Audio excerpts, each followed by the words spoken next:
After a rather long hiatus, I have now had time to gather 6 new movies worthy of review.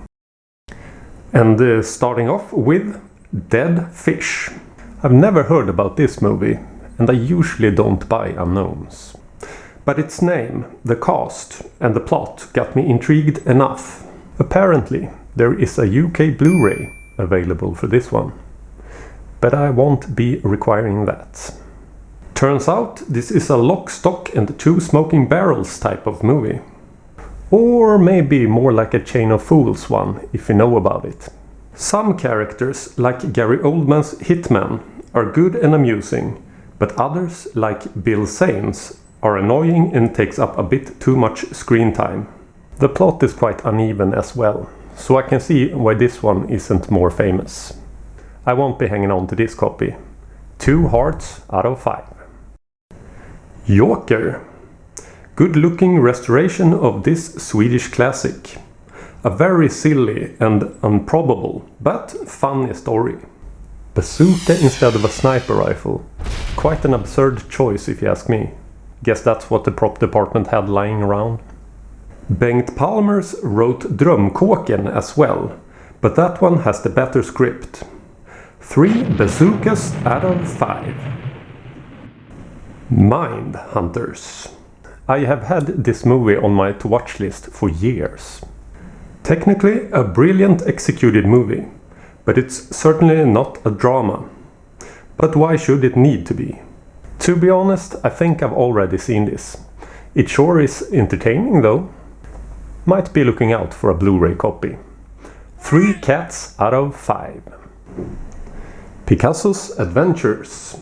There's a decent amount of extras with this release. And a nice booklet to boot.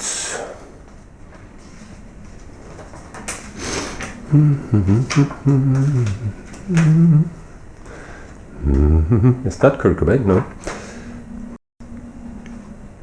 Consider it that they gave us options for Swedish subtitles, even though the film is Swedish. But I can't get that to work though. This is the Hassan Tage title that stuck with me the most. And I'm not convinced that it has to do with me being an artist. This movie is borderline black comedy at times.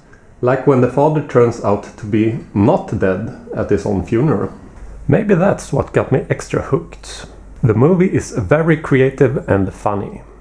The silliest portrayal of Pablo Picasso imaginable. 4 doves out of 5.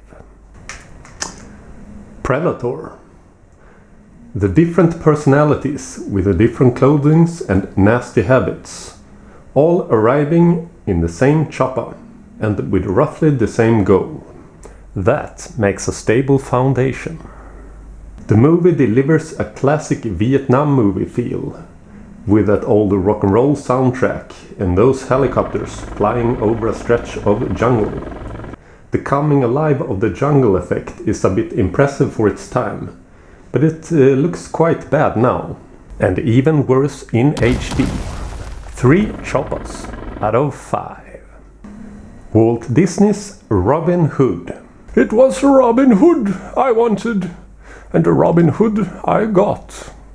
An entertaining musical movie with a creative use of different animals, all with their own traits.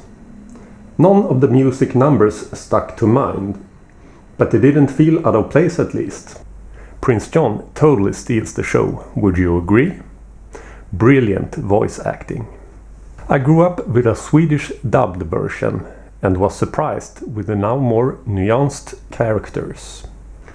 3 coins out of 5. The end is here, but fear not, there are lots of movies left for us to immerse ourselves in. So long now.